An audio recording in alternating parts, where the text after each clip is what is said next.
யாருக்குமே இந்த ஜேர்னி கிடைக்காது. 5 வருஷம், 10 வருஷம் இந்த சினிமால ஒரு சக்ஸஸ் வச்சு இன்னொரு சக்ஸஸ் வராது. இன்னொரு படம் சான்ஸ் தான் வரும். என்ன தூக்கிக்கிட்டு வேற ஒருத்தங்க ஷூட்டிங்க்கு போயிட்டு, என் பையன் என்ன ஃபீட் பண்ண ஜூனியர் ஆர்டிஸ்ட்லாம் இருக்காங்க. One of the best blessed life forever. என் வாழ்க்கை எவனுக்குமே கிடைக்கலைங்க. மஞ்சுமல் பாய்ஸ் போய் பார்த்தீங்களா? எல்லாருமே சொல்றாங்க, சின்ன பசங்க வந்துட்டாங்க, அவங்களுக்கு என்ன நடந்துச்சோ அதை உட்காந்து பேசி பண்ணதுனால தான் அது பயங்கரமான ஸ்கிரிப்டாக வந்துச்சு. இங்கே நம்ம நிறைய டைரக்டர்ஸுக்கு வந்துட்டு ஸ்கிரிப்டில் வந்து ஒரு கிளாரிட்டியே கிடையாது. அவர் மடியில் நான் உட்கார வச்சுக்கிட்டு தான் அவர் ஹார்மோனியாக வாசிப்பார், டியூனே வாசிப்பார் அவர். அப்போ வந்து என்கிட்ட சொல்லுவார், நான் ஒன்று போட்டிருக்கேன் கேட்குறியா அப்படின்னு. எனக்கு அப்போ என்ன 5 வயசு 6 வயசு தான் இருக்கும். மடியில் உட்காந்துட்டு இருப்பேன், நான் அவர் உட்காந்துட்டு இருப்பேன், அவர் போடுவார், எப்படி இருக்குது நல்லா இருக்கா அப்படின்னு. சூப்பராக இருக்குது சார் அப்படின்னு. அங்கிள் நல்லா இருக்குங்க. அப்புறம் பார்த்தா அதெல்லாம் ரஜினி சார் ஆடி இருப்பார், விஜய் சார் ஆடி இருப்பார். எனக்கு அதெல்லாம் அப்புறம் தான் தெரியும். அவங்க செம்ம. விஜயனாலாம் வந்து எந்த டான்ஸ் மாஸ்டர் கிட்டலாம் போய் டான்ஸ்லாம் அவர் கற்றுக்கல. நான் டான்ஸ் நல்லா ஆடணுன்ட்டு டிவியை பார்த்து டான்ஸ் கற்றுக்கிட்டேன். அஜித் அண்ணா வந்து இன்றைக்கி ஸ்டண்ட்டு பைக்லாம் வந்து பிரின்னு பிரிகிறாருன்னா அவர் எந்த கிளாஸ் போய் அவர் கற்றுக்கல. அவர் ஒரு மெக்கானிக். அவருக்கு தெரிஞ்ச வேலையை சினிமாவில் அப்ளை பண்ணார், ஸ்டண்ட்டில் அப்ளை பண்ணார், ரேசர் ஆகிட்டார். மஹிந்திரன் அவர்களே சொல்லுங்க, 1994ல 3 வயசுல நாட்டாமையில உங்களை பார்த்ததுலேருந்து இப்போ நாட்டாமை வந்தா 2024 30 இயர்ஸ் கம்ப்ளீட் ஆகுது. 30 years you been in the industry. எப்படி இருக்கு இந்த பயணம்? Master Mahendran to actor Mahendran எப்படி இருக்கு? ரொம்ப ஜாலி தான், ரொம்ப ஹாப்பி, ரொம்ப பிளஸ்ட். யாருக்குமே இந்த ஜேர்னி கிடைக்காது, யாருக்குமே கிடைக்காது. ஏன்னா மிஞ்சி போனால் 5 வருஷம் 10 வருஷம் இந்த சினிமாவில் ஒரு சக்ஸஸ் இருந்தால் தான் உங்களுக்கு இன்னொரு படம் வாய்ப்பே உங்களுக்கு வரும். ஒரு சக்ஸஸ் வச்சு இன்னொரு சக்ஸஸ் வராது, இன்னொரு படம் சான்ஸ் தான் வரும். அங்கேயும் நீங்கள் கரெக்டாக பர்ஃபார்ம் பண்ணிங்கன்னா தான் அது உங்களுக்கு இன்னொரு சக்ஸஸாக மாறும். ஸோ அப்படி ஒரு 30 வருஷம் பார்க்கும்போது இந்தியா ஃபுல்லாக நிறைய லாங்குவேஜஸ், நிறைய படங்கள், அக்ராஸ் 6 லாங்குவேஜஸ். ஆமாம். So very blessed. இன்னும் இந்த ஆடியன்ஸ் வந்து ஸ்டில் அவங்க என்ன அக்செப்ட் பண்ணுறாங்கன்னு நினைக்கும் போது அதுதான் என்னுடைய பெட்ரோல். என்னுடைய லைஃப்க்கு அதான் பெட்ரோல். ஆக்சுவலி உங்க ஃபில்மோகிராஃபி பார்க்கும்போது மோர் தென் 100 ஃபில்ம்ஸ் மஹி. எப்படி இருக்கு இந்த 100 மோர் தென் 100 times you pin on the silver screen, which is such a huge thing இல்ல? somewhere like ஒரு இப்போ வந்து 185 183 touching 200 which means crazy. ஆமாம், அது ஒரு பயங்கரமான ஒரு ஜர்னி. என்ன ஒரு பியூட்டினா, எல்லா லாங்குவேஜ் ஆடியன்ஸையும் பார்த்துருக்கேன், எல்லா கல்ச்சர்ஸையும் பார்த்துருக்கேன், எல்லா கல்ச்சர்ஸ்குள்ளேயும் போயிட்டு அந்த கல்ச்சர் பாயாகவே நான் நடிச்சுட்டு வெளியே வந்திருக்கேன். ஸோ ஐ நோ சவுத்தில் இருக்கிற எல்லா கல்ச்சரும் எனக்கு தெரியும். ஐ நோ எமோஷன்ஸ் தெரியும். இன்றைக்கி அது ஹீரோ பண்ணும்போது ரொம்ப ஹெல்ப் பண்ணுது. இவனுடைய படம் பண்ணும்போதுலாம் எனக்கு அது ரொம்ப அதான் ஹெல்ப் பண்ணுச்சு. இவனுடைய டைரக்டர் சாரிப்பா. ஸோ இவனுடைய படம் பண்ணும்போது நான் கேங்ஸ்டர் தான், லேபிள்லையும் நான் கேங்ஸ்டர் தான். ஸோ இந்த 2 கேங்ஸ்டர் 2 டிஃப்ரென்சேஷன் இருக்குது. கத்தி எடுத்து குத்துறவன்லாம் வந்துட்டு கேங்ஸ்டர் கிடையாது. அந்த கேங்ஸ்டர் ஒரு வலின்னு ஒன்று இருக்கும். இந்த கேங்ஸ்டரில் வந்துட்டு ஏன்டா இந்த தப்பை நம்ம செஞ்சோன்னு ஃபீல் பண்ணுற ஒரு கேரக்டராக நான் நடிச்சிருக்கேன். இதில் வந்து லைஃப் இருக்குது இந்த கேரக்டரில். லேபிளில் வந்துட்டு அந்த வீராவுக்கு வந்து லைஃப்லாம் கிடையாது. அவனுக்கு எதுவுமே தெரியாது. அவனுக்கு குத்தினாலும் என்ன பண்ணாலும் என்ன இப்போ அப்படின்ற மாதிரி ஒரு கேரக்டர். அது வேற கேங்ஸ்டர், ஸோ இது வேற கேங்ஸ்டர். ஸோ இந்த மாதிரி டிஃப்ரெண்ட் கேரக்டர்ஸ் பண்ணும்போது வேற என்ன வேணும் இல்லை லைஃப்பில்? இந்த பிளேஸை தக்க வச்சுக்கிறதுங்கிறது எவ்வளோ பெரிய ஸ்ட்ரகிளாக இருந்திருக்கு மஹி. இது எனக்கு ஸ்ட்ரகிளே கிடையாதுன்னு தான் நான் சொல்கிறேன். இந்த 30 இயர்ஸ் நான் என்ன என் சினிமா நான் லவ் பண்ணணும், என்னை திருப்பி அந்த சினிமா நான் லவ் பண்ணிட்டு இருக்கேன்னு நான் சொல்லுவேன். நான் சினிமாவில் நீங்கள் என்னை பார்த்தது தான் எனக்கு 3 வயசு நாட்டாமையில். ஆனால் 3 வயசில் நான் சினிமாவுக்கு வரலையே. எனக்கு 8 மாதம் குழந்தையா இருக்கும்போது நான் சினிமாவுக்கு வந்துட்டேனே இல்லையா?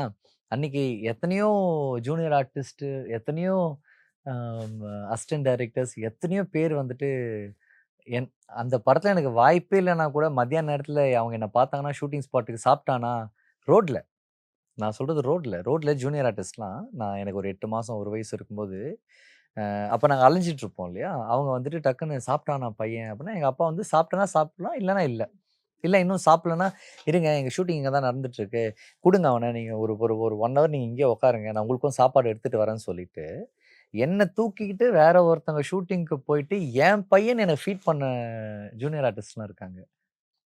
இது எத்தன ஆர்டிஸ்ட்க்கு இது கிடைக்கும்னு நீங்க நினைக்கிறீங்க? எத்தன பெரிய ஆர்டிஸ்ட் இந்த ஒரு பாக்கியத்த அவங்க அனுபவிச்சிருக்கோம்னு நினைச்சீங்க? எனக்கு அவங்க அம்மாவே கிடையாது. ஆனா ஒரு அம்மா எனக்கு ஃபீட் பண்ணுன்றதுக்காக இன்னொருத்தன்கிட்ட அவன் என் புள்ளன்னு பொய் சொல்லி எனக்கு ஃபீட் பண்ணியிருக்காங்க. எத்தன அம்மாவ நான் இந்த மாரி பார்த்துருக்கேன் இந்த சினிமாவுல. One of the best blessed life forever. என் வாழ்க்கை எவனுக்குமே கிடைக்கலைங்க. எப்பவுமே இப்படிதான் பிலாசபிக்கலா, full of confidence, full of ஸ்பிரிட்டா செம்ம இருப்பீங்களா? கான்ஃபிடென்ட் எனக்கு. என்ன சரியா நடிக்கலன்னா, சரியா நடிக்கலன்னு சொல்ல போறாங்க. நல்லா நடிச்சா, நல்லா நடிச்சேன்னு சொல்ல போறாங்க. நான் ஏன் பயந்துகிட்டு இருக்கணும்? டு நேம் அ ஃபியூ, ஜோவா இருக்கட்டும், டாடா, குட் நைட் இந்த மாதிரி பல படங்கள். So audience also have started develop themselves, updated themselves to the fact that content is king. நல்ல கதையா, நல்ல கான்டென்ட்டா நாங்க சப்போர்ட் பண்ணுவோம். பெரிய ஸ்டார, பெரிய மியூசிக் டைரக்டர், பெரிய ப்ரொடக்ஷன் ஹவுஸ் இது எல்லாத்தையும் தாண்டி ஸ்மால் பட்ஜெட் ஃபில்ம், நல்ல ஆக்டர் ஃபில்ம், நல்ல படம் நாங்க பார்ப்போம். ஸோ இந்த trend of Tamil cinema, Indian cinema for that matter வந்து நிறைய சேஞ்ச் ஆயிருக்கு. இப்போ கான்டென்ட் தான் வந்து கிங் நம்ம இந்தியன் சினிமால. இதை வந்து நீங்க எவ்வளோ ஹெல்த்தியான ஒரு விஷயமா பாக்குறீங்க as a director, as an actor? நம்ம ஒரு டெபியூ படம் பண்ணுறோம். ப்ளஸ் நம்ம ஃப்ரெண்ட்ஸ் எல்லாம் சேர்ந்து, நம்ம ஃபேமிலி எல்லாம் சேர்ந்து, நமக்கு ஒரு அமௌண்ட் இன்வெஸ்ட் பண்ணி நமக்கு ஒரு விஷயம் வந்து கொடுக்குறாங்க. ஸோ அப்போ என்ன பண்ண முடியுது அப்படின்னா, இப்போ ஒரு பெரிய ஸ்கேலில் இருக்கிற படம் நம்ம ஸ்கிரிப்ட் ரைட்டிங்லேயே நம்ம வந்து பண்ண முடியறதில்ல. நம்ம பெரிய ஸ்கேல் பண்ணுற படம் இப்போ ஆர்ட் ஆகட்டும், இப்போ செட் ஒர்க்ஸ் ஆகட்டும், அந்த இதுக்கு தேவையான இது. ஸோ அப்போ நம்ம என்ன அதை அதை வந்து நம்ம ரைட்டிங்லேயே வந்து நம்ம அந்த ஸ்கேலில் வந்து நம்ம எழுத முடியறதில்ல. அப்ப என்ன ஆகுது அப்படின்னும்போது, நம்ம வந்து அப்ப நம்ம கதைகள் மேல வந்து நம்ம கன்டென்ட் மேல வந்து நம்ம கொஞ்சம் பிலீவ் பண்ணலாம் அப்படின்னு சொல்லி, நீங்க சொன்ன பாயிண்ட் வந்து நீங்க மென்ஷன் பண்ணீங்க. ஜோ அந்த படங்கள்லாம் மென்ஷன் பண்ணீங்க. ஸோ எல்லா படமுமே பார்த்தோன்னா, பெர்சனலா வந்து நம்ம லைஃப்ல வந்து கனெக்ட் ஆகுற ஃபிலிம்ஸா இருக்கும். நம்ம வந்து கிராஸ் பண்ணி வந்த விஷயங்கள். அந்த மாரி படங்களா இருக்கும். அப்ப நம்ம கன்டென்ட்ட நம்பும்போது நம்ம என்ன பண்றோம் அப்படின்னா, நம்ம வந்து அவுட் ஆஃப் த பவுண்டரியா போகாம, நமக்குள்ள இருக்கிற சர்க்கிள்ல நம்ம பார்த்து வளர்ந்த விஷயங்கள்ல, நம்ம லைவ்லயே கனெக்ட் ஆன விஷயத்த வந்து நம்ம எழுத முடியுது. ரொம்ப கான்ஃபிடென்ட்டா எழுத முடியும். ரொம்ப கான்ஃபிடென்ட்டா எழுத முடியும். ஸோ இதுதான் இப்ப இந்த ரீசென்ட் சக்சஸ் எல்லாம் நான் வந்து பார்க்குறேன். What about you? இல்ல. How do you sort of see this? இல்ல ஆடியன்ஸ் நீங்க அவங்க அப்படி இருக்கிறது தான் சினிமாவோட பியூட்டியே. எல்லா பெரிய படமும், எல்லா பெரிய ஹீரோஸும் ஒரு காலத்துல புது ஹீரோஸா அவங்க யாருன்னே தெரியாம வந்தவங்க தான். ஸோ இன்னைக்கு சினிமா வாழ்ந்துட்டு இருக்குன்னு சொன்னாலே 85 to 90% சின்ன படம் தான் காரணம். பெரிய படம், பெரிய ஹீரோ படம் வருஷத்துக்கு 1, 2 தான் வருது. எத்தனை தியேட்டருங்க, எத்தனை சின்ன படங்கள் ஃபில் பண்ணிட்டு இருக்கு அந்த இடத்த இல்லையா? ஸோ இன்னைக்கு நாங்க இவ்வளோ தைரியமா நானுமே இந்த 30, 32 வருஷமா இந்த சினிமால நான் இருந்துகிட்டே இருக்கேன். நான் நடிக்கிறேன்னா எனக்கு அந்த நம்பிக்கை குடுக்கறதும் சின்ன படம் என்னைக்கா இருந்தாலும் ஜெயிச்சிரும் அப்படின்ற ஒரு நம்பிக்கை தான். இன்னைக்கு பிரசாந்த் டைரக்ட் மட்டும் கிடையாது. அவரே இன்வெஸ்ட் பண்ணியிருக்காரு. அவர் ஃப்ரெண்ட்ஸு, அவங்க ஃபேமிலி, அவங்க அண்ணா எல்லாரும் இன்வெஸ்ட் பண்ணியிருக்கிற ஒரு படம். ஏன் வந்திருக்காங்க? கன்டென்ட் சின்ன படம், படம் நல்லா இருந்தா ஜெயிச்சிரும்ன்ற ஒரு நம்பிக்கை. கரெக்ட்டான வழியில தான் நம்ம இருக்கோம். அமிகோ கேரேஜ் சார், என்ன சார் ஸ்பானிஷ் படம் எடுத்திருக்கீங்களா நீங்க? கேரேஜ் வந்து நமக்கு எல்லாருக்கும் தெரியும். ஒரு கார் கேரேஜ். ஸோ அந்த கார் கேரேஜ்க்குள்ள ஒரு கேரக்டர் வந்து இருப்பாரு. ஸோ அவருக்கு வந்து ஒரு ஸ்பானிஷ் கனெக்ட் இருக்கும். ஸோ அந்த கேரக்டர் வந்து ஜி.எம். சுந்தர் சார் படத்துல ரொம்ப இம்பார்ட்டன்ட்டான கேரக்டர். ஸோ அவருக்கு வந்து ஸ்பானிஷ் கேரக்டர் இருக்கிறதுனால அது அமிகோ கேரேஜ் அப்படின்னு வச்சோம். அவரோட கேரேஜ் பேரு தான் அமிகோ கேரேஜ். லவ்லி. ஆனா 2022ல நீங்க ஒரு நியூஸ் பேப்பர் ஆர்டிக்கல்ல வந்து சொல்லியிருந்தீங்க, இது வந்து ஒரு கேங்ஸ்டர் ஃபிளிக்கா தான் இருக்கும் என் படம். ஆமா. ஆனா கேங்ஸ்டர் அப்படின்னு சொல்லும்போது நம்ம எல்லாருமே நினைக்கிறது என்னது, பயங்கர டஃப்பா இருப்பாங்க, ஃபியர்ஸா இருப்பாங்க, ஆக்ஷன், த்ரில்லர் எல்லாம் இருக்கும். ஆனா அவங்களுக்குன்னு சில சேலஞ்சஸ், பெயின் எல்லாமே இருக்கு. அந்த பெயினை தான் இந்த படத்துல நான் காட்டுறேன். எப்படி இருக்கும் சார் ஓவராலா படம்? நான் என்னை சுத்தி நிறைய நான் பார்த்துருக்கேன். ஸோ ஒருத்தரோட லைஃப் எப்படி சேஞ்ச் ஆயிருக்கு. நம்ம கேங்ஸ்டர்னு நம்ம யாருன்னு நினைக்கிறோமோ, அவங்களோட லைஃப் வந்து பிகினிங்ல இருந்து ஒரு அந்த சேஞ்ச் ஆகுற பார்ட்ல வந்து அவங்க எப்படி வந்து அதை அக்செப்ட் பண்ணிக்கிறாங்க.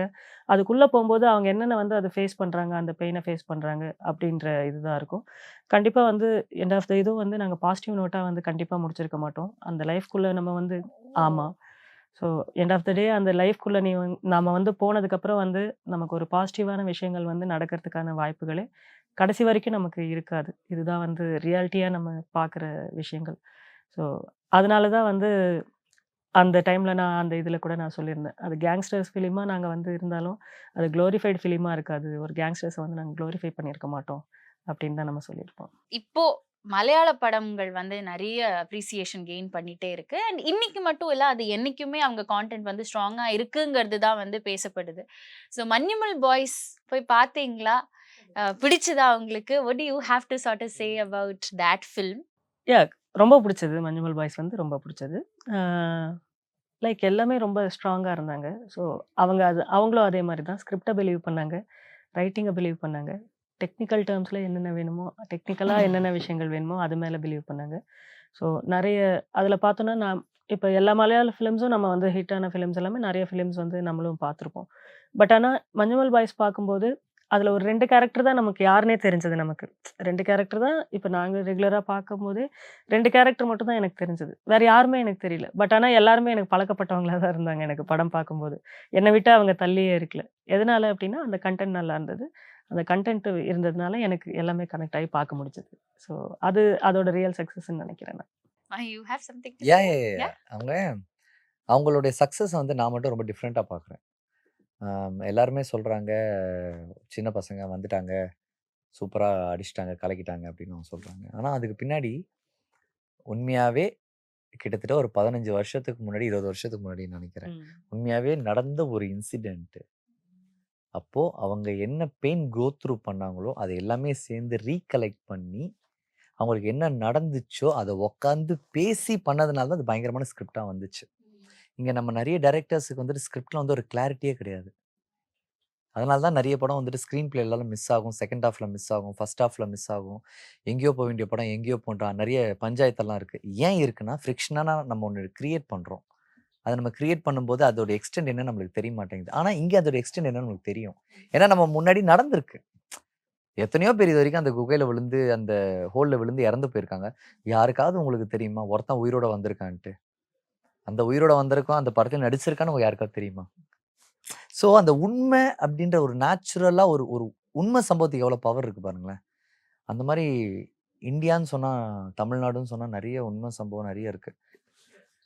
ஸோ எல்லாரும் கொஞ்சம் நம்ம ரைட்டிங்ல நம்ம கொஞ்சம் ஸ்ட்ராங்கா பிலீவ் பண்ணி, என்ன எடுக்கிறோன்றதுல நம்ம தெளிவா இருந்தோம்னா, எல்லா படமே சூப்பர் ஹிட். ஆனா சார், நீங்க சொன்ன மாதிரி தான் இந்த படத்துல நான் பார்த்த விஷயங்கள் நெறைய அத இருக்குங்கிறது நான் தான். கரெக்ட் பண்ணேன். எஸ். என்ன சுத்தி இருந்த பியூட்டிஃபுல். கதை மட்டும் தான் லைக் நான் ஒரு 5 ஸ்கிரிப்ட் நான் வந்து வச்சிருக்கேன் அப்டின்னா, எந்த ஸ்கிரிப்ட்டுமே வந்து ஃபிக்ஷனா இருக்காது. எல்லா ஸ்கிரிப்ட்டுமே வந்து நான் பார்த்து எக்ஸ்பீரியன்ஸ் பண்ண விஷயங்கள், நான் பழகுன ஆட்கள் எல்லாருமே அத சுத்தி தான் என் கதை இருக்கும். ஸோ இந்த கதையும் அது மாரி ஒண்ணு தான். அண்ட் உங்க படத்துல வந்து லெஜெண்ட் தேவா சார் பாடியிருக்காரு. எவ்வளோ பெரிய ஒரு பாக்கியமா நினைக்கிறீங்க? ஃபர்ஸ்ட் படத்திலேயே என் படத்துல தேவா சார் மாதிரி ஒரு லெஜெண்ட் பாடியிருக்காருன்னா. அவர் தான் அது வேணும்னு ஒத்த கால்ல நின்னு வாங்கணும் வேலைய. அது வந்து இப்ப வரைக்குமே இப்ப நெனச்சா கூட அந்த மொமெண்ட் வந்து சொல்லும்போது அது அது இப்பயுமே ஒரு ட்ரீமா தான் இருக்கு. அது நடந்துச்சா அப்படின்றது கூட எனக்கு இப்பயும் ரியாலிட்டிக்குள்ள வர முடியல. ஏன்னா அந்த மாரி ஒரு மொமெண்ட் தான். அது ஒரு 3 ஹவர்ஸ் ஆஃப் அந்த ரெக்கார்டிங் ஸ்டுடியோ எக்ஸ்பீரியன்ஸ் வந்து அன்பிலீவபிளா இருந்தது. அந்த மாரி ஒரு கைண்ட் ஹியூமன வந்து நான் அவர் அப்படி இருப்பாரா அப்படின்றது வந்து எனக்கு எனக்கு கண்டிப்பா நெனச்சு கூட பார்க்க முடியல. ஏன்னா சின்ன வயசுல நமக்கு தெரியும். நம்ம எப்படி நான் என் பர்சனலா என்ன ஃபீல் பண்ணுவேன்னா, ராஜா சார், ரஹ்மான் சார் வந்து நம்ம எல்லாருக்குமே எவ்வளோ பெரிய லெஜண்ட் நமக்கு தெரியும். அவங்கள போர்ட்ரே பண்ண அளவுக்கு நம்ம வந்து தேவா சாரையும் நம்ம போர்ட்ரே பண்ண முடியலையோ அப்படின்றது வந்து எனக்கு அப்ப இருந்தே எனக்கு இருக்கும். ஏன்னா நம்ம பார்த்து ரசிச்ச விஜய் விஜய் தளபதி ஆகட்டும், தளபதி படங்கள் ஆகட்டும், அவரோட ஸ்டார்ட்டிங் கெரியர்ல ஹிட் குடுத்த எல்லா படமுமே வந்து தேவா சாரோட படமா தான் இருக்கும். அதே மாரி அஜித் சாரோட படத்துலயும் எல்லா படமே ஹிட் குடுத்த படம்லாம் பார்த்தா தேவா சார் தான் பண்ணியிருப்பாரு. சூப்பர் ஸ்டாருக்கு. ஸோ இந்த மாரி நம்ம வந்து சைல்ட்ஹுட்ல பார்த்த ஒரு பிக்கஸ்ட் இன்ஸ்பிரேஷன் வந்து நம்ம பண்ற படத்துல வந்து ஒரு பாட்டு பாடுறாரு அப்படின்றது வந்து அ இப்ப வரைக்குமே அது வந்து ரியாலிட்டியா இன்னைக்குமே எனக்கு தெரியல. சூப்பர் ஸ்டார் டைட்டில் கார்டு அவரோட பிஜிஎம்ல ஆமா. தான் வருது இல்லையா? ஆமா. ஸோ அந்த 3 ஹவர்ஸ் ஆஃப் ரெக்கார்டிங் எக்ஸ்பீரியன்ஸ் வந்து லைஃப்ல வந்து மறக்கவே மறக்க முடியாத ஒரு எக்ஸ்பீரியன்ஸ். அவர மாரி ஒரு கைண்ட் ஹியூமன் வந்து நான் இப்ப வரைக்கும் நான் யாருமே இந்த ஜர்னில நான் பார்க்கல. This shows how much love you have and how much respect you have for Deva இல்ல sir. டீமாவே அப்படிதான். நான் எனக்கு தேவா சாருக்கு இந்த மாரி நாங்க ரெக்கார்டிங் போனப்ப, சார் பார்த்த உடனே அன்னைக்கு வந்து லைக் அவரோட பெர்சனலா ஒரு ஃபிலிம்க்கு அவரு பாடுனா என்ன என்ன இது இருக்குமோ, அது ஃப்ரம் த ஹார்ட் வந்து அவரு அது வந்து பண்ணாரு எங்களுக்காக. ஏன்னா, நான் ரொம்ப சின்ன வயசுல வந்துட்டு நீங்க ரஜினி சார் கிட்ட எல்லா சூப்பர் ஹிட் சாங்ஸும் ஃபர்ஸ்ட் டைம் அவரோட மடியில உட்காந்து அவர் வாசிக்கும்போது நான் தான் டியூன கேட்டுருக்கேன். அப்படியா? எஸ். வாவ்! அது வந்து பாஷாலேருந்து நீங்கள் you can name it. Okay. எல்லா சூப்பர் ஹிட் சாங்ஸும் நான் அவர் ரஜினி சாருக்கு இந்த சாங் தான் வாசிக்க போறாருன்னு எனக்கு தெரியவே தெரியாது. நான் எப்படின்னா தேவி சார் சின்ன வயசுல பார்த்துட்டேன்னா ஓடி போய் அவர் மடியில உட்காந்துருவேன். அவர் மடியில நான் உட்கார வச்சுக்கிட்டு தான் அவர் ஹார்மோனியம் வாசிப்பார். அவர் டியூனே வாசிப்பார் அவர். அப்போ வந்து என்கிட்ட சொல்லுவார், நான் ஒன்று போட்டிருக்கேன் கேட்குறியா அப்படின்னுவாரு. எனக்கு அப்போ என்ன 5 வயசு 6 வயசு தான் இருக்கும். மடியில உட்காந்துட்டு இருப்பேன். நான் அவர் உட்காந்துட்டு இருப்பேன். அவர் போடுவார், எப்படி இருக்கு நல்லா இருக்கா அப்படின்னுவாரு. சூப்பரா இருக்கு சார் அப்படின்னு. அங்கிள் நல்லா இருக்குன்னு. அப்புறம் பார்த்தா அதெல்லாம் ரஜினி சார் ஆடி இருப்பாரு, விஜய் சார் ஆடி இருப்பாரு. எனக்கு அதெல்லாம் அப்புறம் தான் தெரியும். ஆக்சுவலாக அந்த லிரிக்கல் வீடியோலே சார் சொல்லியிருப்பார். நாங்கள் சார் பண்ண பாட்டில் ஃப்ரெண்டு சாங்கில் சார் சொல்லியிருப்பார் லிரிக்கல் வீடியோவில். அப்போல்லாம் வந்து அண்ணாமலைக்கெலாம் கம்போஸ் பண்ணிட்டு இருப்பேன். வந்து மடியில் உட்காந்துருவான். ஐயோ குழந்தையாச்சு, நம்ம என்ன பண்ணுறது? சரி உட்கார்றா. அவனுக்கு என்ன நடக்குது எது நடக்குதுன்னு அவனுக்கு தெரியாது. அவளுக்கா மடியில் வந்து உட்காந்துருவான். நான் வந்து வாசிப்பேன்.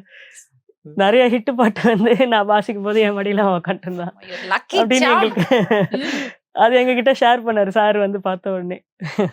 அன்னைக்கு ரொம்ப சார் வந்து பார்த்த உடனே ரொம்ப எக்ஸைட் ஆனார். ரொம்ப நாள் கழிச்சு அன்னைக்கு பார்த்தாரு. ரொம்ப பிடிக்கும் எனக்கு அவரை. அப்படி ஆமா. அவரோட ரொம்ப சின்ன வயசுல இருந்து பார்த்துட்டு இருக்காரு. என்ன ஒரு 3 வயசுல இருந்து பார்த்துட்டு இருக்காரு அவரு. அது அவரோட பிளெஸிங்ஸ் வந்து ஸ்ட்ரைட் ஃப்ரம் த ஹார்ட்டாக இருந்துச்சு. நாட் ஜஸ்ட் சிங்கிங்கில் மட்டும் இல்லை, படத்துக்கான பிளெஸிங்ஸும் அவருக்கு கொடுத்தது வந்து அவர் பேசின விஷயங்கள் எல்லாமே, ஷேர் பண்ண எக்ஸ்பீரியன்ஸ் எல்லாமே ஸ்ட்ரைட் ஃப்ரம் த ஹார்ட்டாக இருந்தது. லைஃப் கம்ஸ் அ ஃபுல் சர்க்கிள் மாதிரி அன்னைக்கு மடியில வச்சு உங்களை வாசிச்சாரு, இன்னைக்கு உங்க படத்துக்கான என் பாட்டு படத்துக்கு பாடிட்டாரு. பாடிட்டாரு. பியூட்டிஃபுல்ல.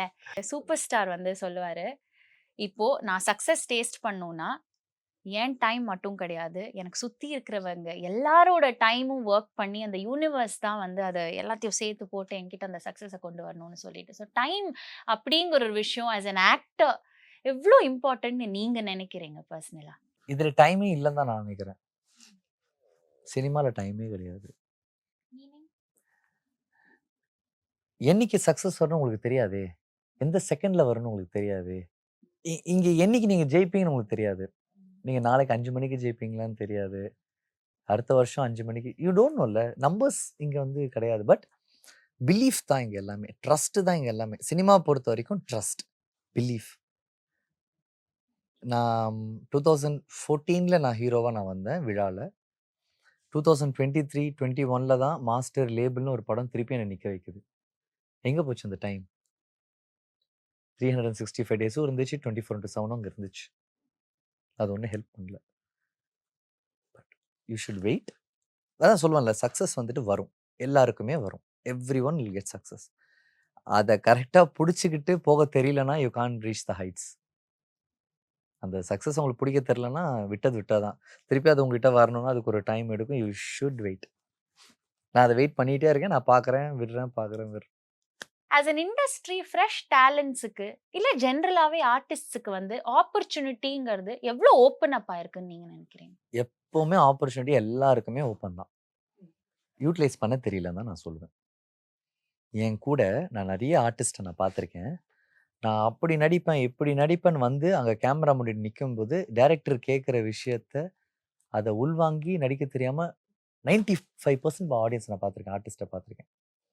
ரொம்ப ரேரான ஆடியன்ஸ் தான் ஆர்டிஸ்ட் டைரக்டரை சொன்னதை தாண்டி அந்த ஆர்டிஸ்ட் வந்து ஒரு எக்ஸ்ட்ராடினரி பர்ஃபார்மன்ஸ் தருவாங்க.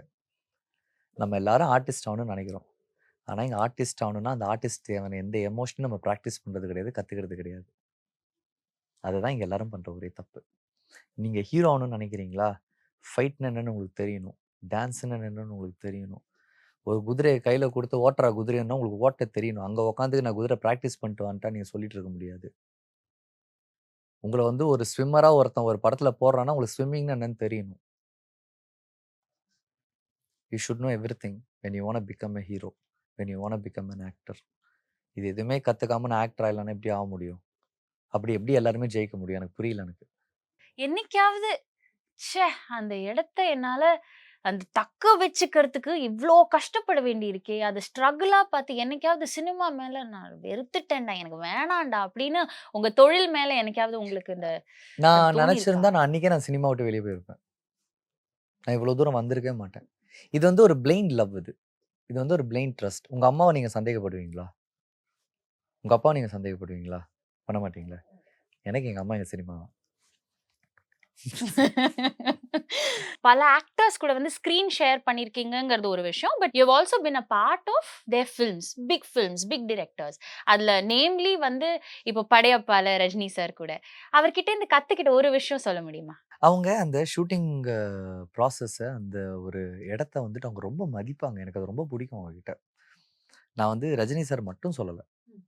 இன்னைக்கு இங்க டாப் லெவல்ல இருக்கிற எல்லா ஹீரோஸும் ரொம்ப பேசிக்கா பண்ண ஒரு விஷயம். செய்யும் தொழிலே தெய்வம் காரணம். அவங்க அத செஞ்சாங்க. அவங்க அத செய்யும்போது நான் அந்த சக்சஸ பார்த்தேன். என் கண்ணு முன்னாடி ஒரு சக்சஸ நான் பார்க்குறேன். இன்னொருத்தங்க அந்த ஃபார்முலாவ அப்ளை பண்ணும்போது, நம்ம எல்லாம் எதுக்காக ஓடிட்டு இருக்கோம்? சக்சஸ்க்காக தானே.